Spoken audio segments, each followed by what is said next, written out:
नमस्कार साथियों, आज के इस वीडियो में हम ये बात करने वाले हैं कि पीएम किसान योजना की जो 19वीं किस्त है वो हमें कौन सी तारीख के दिन मिलने वाली है।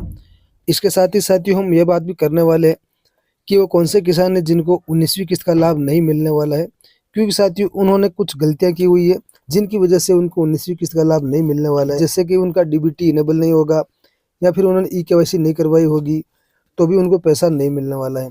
तो साथियों सबसे पहले हम ये जान लेते हैं कि हमें किस कारण से पैसा नहीं मिलने वाला है, हमारी ई-केवाईसी कंप्लीट है या नहीं है, हमारा डीबीटी इनेबल है या नहीं है। और इससे पहले भी साथियों आपको एक चीज़ चेक करना है कि जो पीएम आवास योजना की लिस्ट है उसमें आपको चेक कर लेना है कि उस लिस्ट में आपका नाम है या नहीं है। मान लीजिए आपने पीएम किसान योजना के लिए फार्म तो भर दिया है, लेकिन कहीं आपका फार्म रिजेक्ट तो नहीं हो गया है।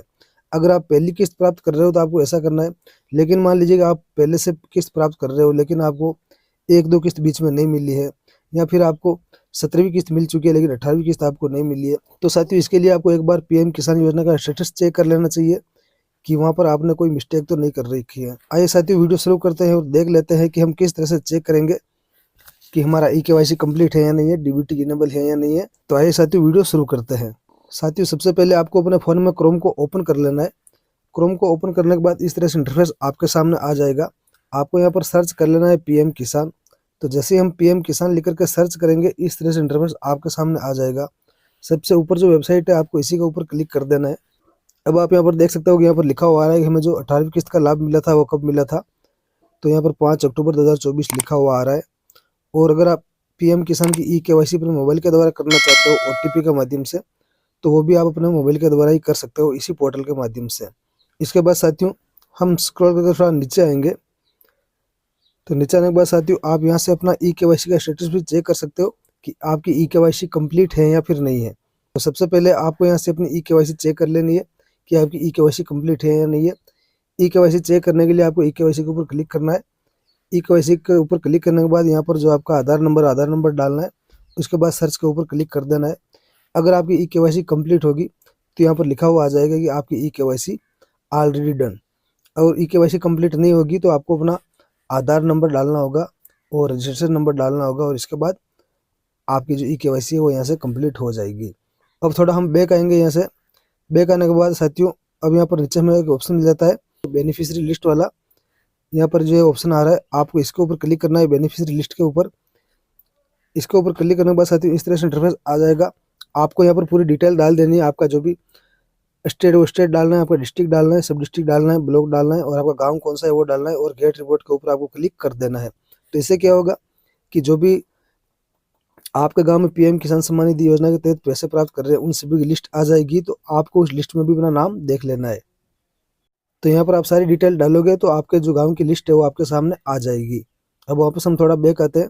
एक ऑप्शन मिलता है आपको नो योर स्टेटस। आपको इसके ऊपर क्लिक करके आपको अपना स्टेटस भी चेक कर लेना है कि आपको जो पीएम किसान योजना का पैसा मिल रहा है वो क्यों बंद हो गया है, उसका क्या रीज़न है। कहीं आपकी ई-केवाईसी तो कंप्लीट है या नहीं है, आपका डीबीटी इनेबल है या नहीं है, आपका एनपीसीआई इनेबल है या नहीं है, वो सब कुछ आप यहीं से चेक कर सकते हो। तो ये चेक करने के लिए आपको इसके ऊपर क्लिक कर देना है।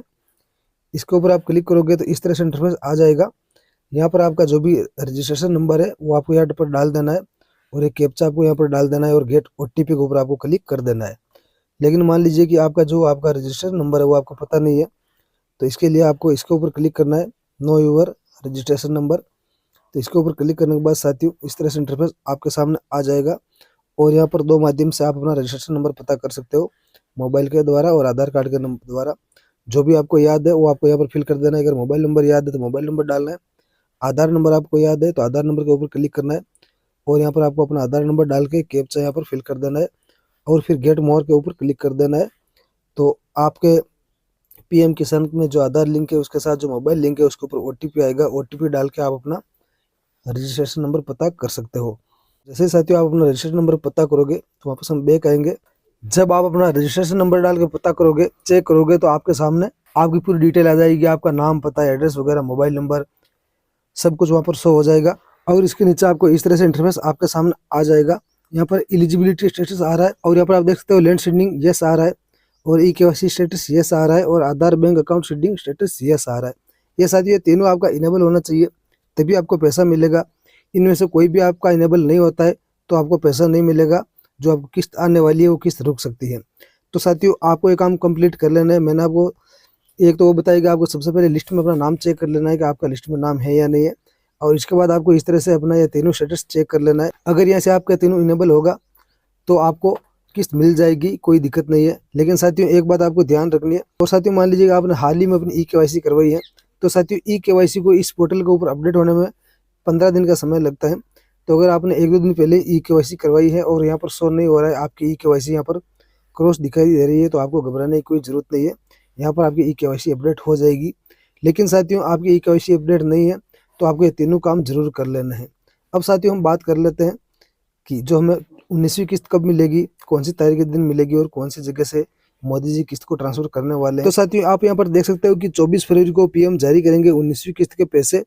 और बता दें कि प्रधानमंत्री नरेंद्र मोदी जी 24 फरवरी 2025 को बिहार के दौरे पर होंगे और उसी दिन किसानों के खाते में 19वीं किस्त का पैसा ट्रांसफर कर दिया जाएगा। साथियों इस दिन से आपके बैंक खाते में 2000 रुपये की राशि पहुंचने वाली है। केंद्रीय मंत्री श्री शिवराज जी चौहान ने हाल ही में ये जानकारी दी है। उन्होंने बताया कि प्रधानमंत्री नरेंद्र मोदी 24 फरवरी 2025 को बिहार के दौरे पर आ रहे हैं और उसी दिन किसान सम्मान निधि योजना की जो 19वीं किस्त है वो जारी की जाएगी। तो अगर आप भी इस किस्त का इंतजार कर रहे हैं तो अब आपको खुश होने का मौका मिला है। 24 फरवरी को यह किस्त किसानों के खाते में पहुंचना शुरू हो जाएगी। तो साथियों 24 फरवरी को पीएम मोदी जी के द्वारा 19वीं किस्त का ट्रांसफर किया जाएगा। लेकिन साथियों मैंने आपको पहले बताया है कि अगर आपको 19वीं किस्त का लाभ लेना है तो जो ये 3 काम है ये आपको तुरंत कर लेने हैं ताकि आपको भी 19वीं किस्त का लाभ मिल सके।